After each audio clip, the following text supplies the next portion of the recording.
Oh hey guys, as promised in a video yesterday, I mentioned I was going to do a review for Xerjoff's Italica, a fragrance I've been enjoying a lot lately, and it is here today. So today I've got another great gourmand from the house of Xerjoff, Italica from the Casamorati collection. So if you want to find out about Italica, then please stay tuned.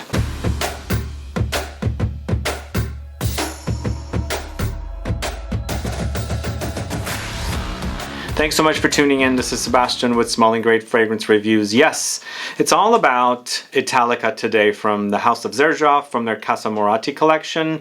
And I'll say this again, I mentioned it in a recent video for Symphonium. If you haven't caught that video, please go catch it. Xerjoff does gourmands really great. I think as a brand, Xerjoff does gourmands great, they do florals great, and they also do the ouds really great.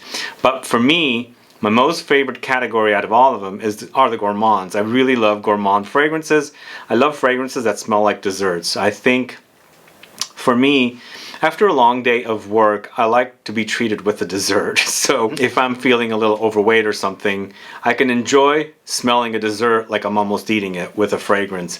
And Italica does a great job of interpreting a dessert into a perfume. So today I'll let you know all about Italica from the House of Xerjoff. But before I do, if this is your first time tuning into the channel and you still haven't subscribed to the channel, please do click the subscribe button below and also click the bell so that you'll be notified for future videos and giveaways. So I have a link to Xerjoff Universe in the info box. Go click to find out more information about Italica. And this fragrance also not only does it come in 100 ml, it now comes in a 30 ml as well, which is kind of cool if you're not into buying large bottles. There are smaller bottles available, and 30 mls are really great to transport with, but for me 100 mls are the best. I like as much juice as I can get. So this is a 2021 launch, but it had a previous launch in 2016, so they have relaunched it again. It's Eau De Parfum concentration, and this particular style I would call it an amber vanilla. It's very vanillic. Prices are 100 ml for 250 euros, 30 ml for 90 euros. And notes in Xerjoff's Italica from the Casamorati line are top notes almonds, milk, and saffron. Heart notes bourbon, vanilla, toffee. Base notes sandalwood, white musk. So first of all, I wanted to figure out, I don't have a lot of fragrances that feature toffee as a note. I thought, okay, what's the difference between caramel versus butterscotch versus toffee? So I had to look that up because I enjoy eating all three of them, but I haven't really experienced toffee a lot in fragrances, but also I didn't really know the difference. So what are the differences? Caramel is a type of candy created by heating white granulated sugar. Butterscotch, on the other hand, is a type of soft cracked candy created by slowly heating butter and brown sugar together. So toffee, on the other hand, is butterscotch that has been cooked for a longer period of time. So that's the difference between three very gooey, sugary treats that are used in desserts, and I kind of wanted to find out to kind of have an idea of how it is experienced here in this particular fragrance. So the fragrance starts off almondy right off the bat. There's loads of almonds here, and then it's nicely blended with milk. Milk and almonds together work perfectly.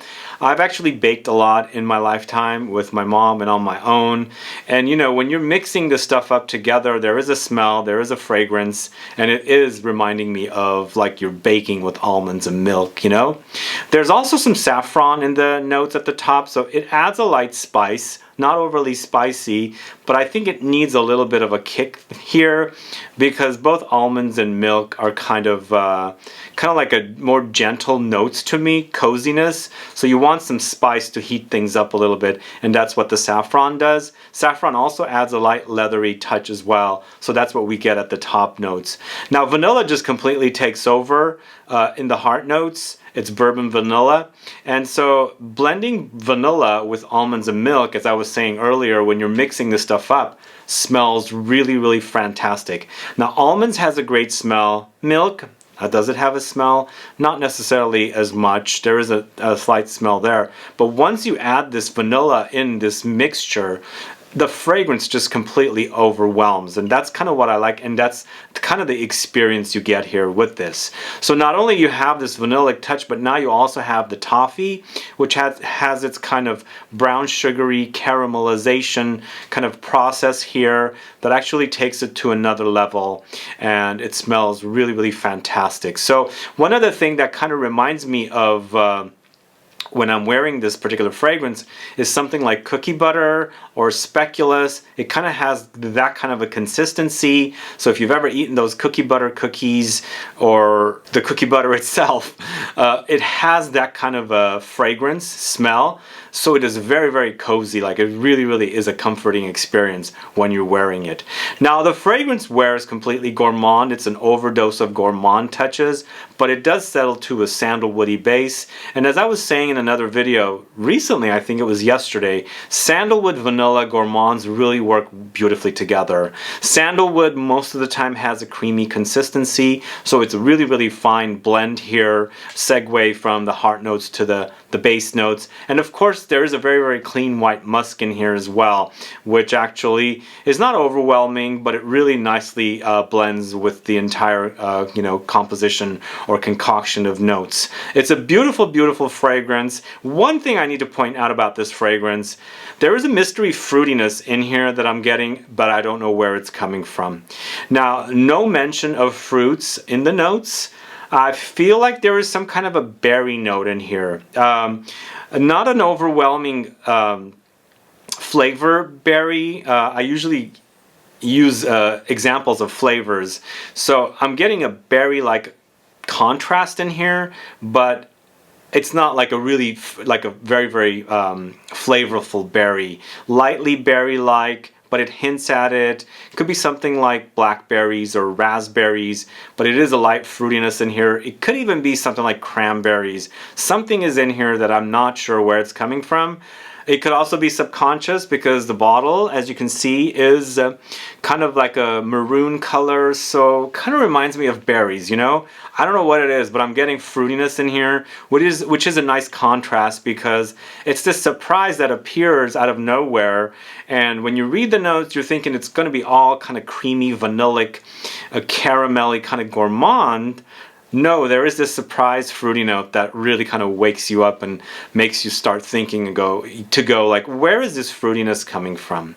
A great fragrance, you know, it's really, really delicious. It is sugary, but you know what? The more I wore it, the less sugariness I got. But initial wearing experiences was really, really sweet.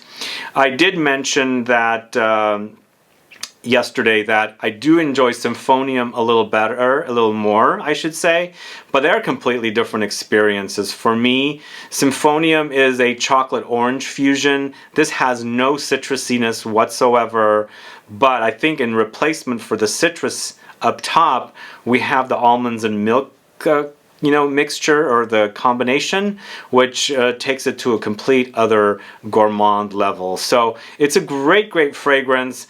It's a toss-up for me which one I like. Sometimes I prefer Symphonium, sometimes I prefer this one, but I find this one, because it doesn't have the citruses, because I find citrusy notes to be invigorating, uplifting. This is all cozy, like extremely cozy, very, very milky, milk lactonic, all comes to mind, and I find milkiness, lactonic qualities very, very cozy, and that's the experience I get with this one. It's quite delicious, it's sweet, it's nutty, marzipan comes to mind as well, but very, very lactonic. There's powdery touches here, but warm and gooey and spicy and musky.